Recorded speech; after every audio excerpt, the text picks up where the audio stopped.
Pero el día que tú lo ataques, tienes que ser el mejor jugador de la historia defendiendo. Eso es un líder. Eso es Michael Jordan.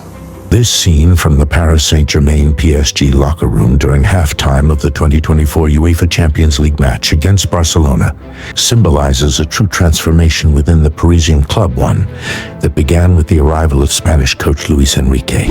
Lucho was seen trying to convince Kylian Mbappé to press defenders, support the defensive line, and increase his work rate, things the French superstar had never been used to in Paris. Mbappé had grown accustomed to being pampered by coaches and the club's management, playing the way he pleased, free from tactical constraints. But after years of glorifying stars and big names, PSG's Qatari ownership came to a realization. Success isn't just about spending money. As Johan Cruyff once said, "I've never seen a bag of money score a goal."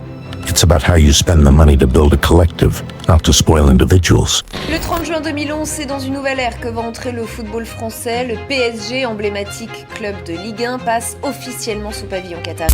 Despite his reputation as a polite and discreet businessman, Nasser Al-Khelaifi now finds himself under the spotlight. In the summer of 2011, Qatar Sports Investments acquired 87% of PSG's shares. Sheikh Tamim bin Hamad appointed billionaire Nasser Al-Khelaifi as president. From the very beginning, the new management had lofty ambitions and a clear goal to reach the top of European football and win the UEFA Champions League for the first time in the club's history. Al-Khelaifi's vision was simple: bring in the brightest stars and offer them salaries unmatched by any other club in Europe.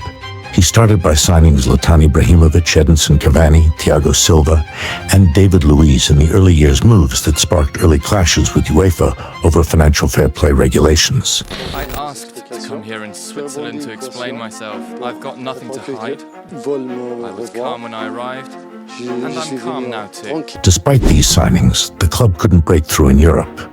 The best it achieved was the quarterfinals. Still, Al-Khelaifi didn't give up. He added Angel Di Maria, Marco Verratti, Marquinhos, and Blaise Matuidi. There was even a moment of triumph.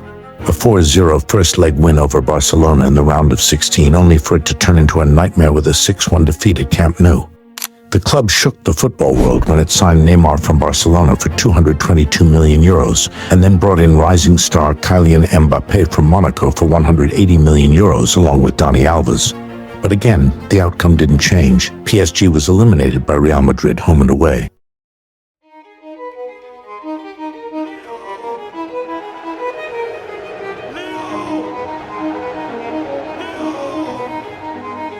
The club continued down the path of signing big stars, eventually adding Lionel Messi. Yet the dream remained distant. Many PSG players acted as if they were bigger than the club itself. As a result, PSG came close to their dream only once, in 2020, when German coach Thomas Tuchel led the team to the Champions League final.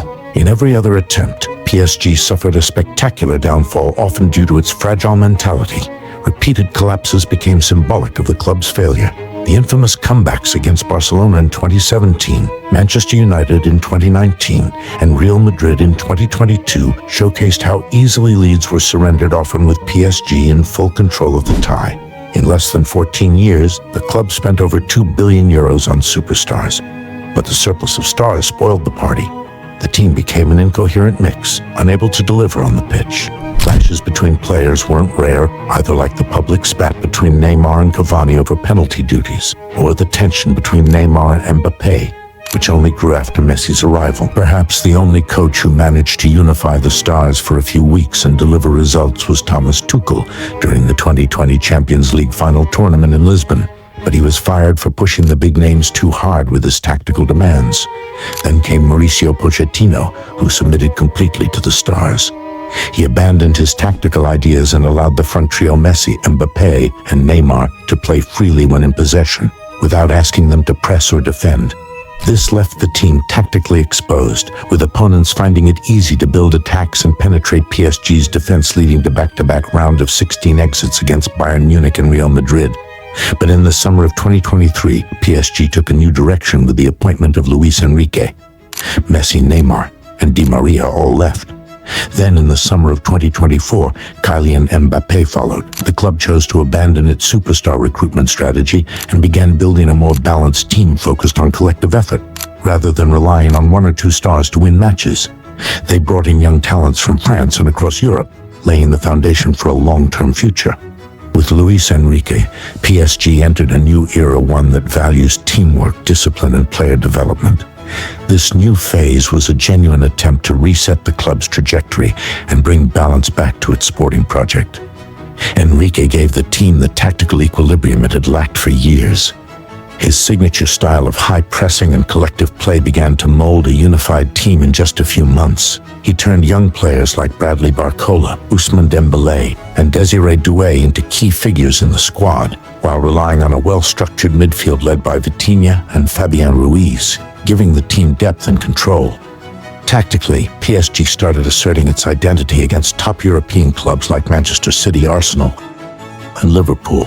Despite continued domestic dominance in Ligue 1 and the French Cup, PSG fans still wait for that elusive European crown. The management knows that building a Champions League winning team takes time.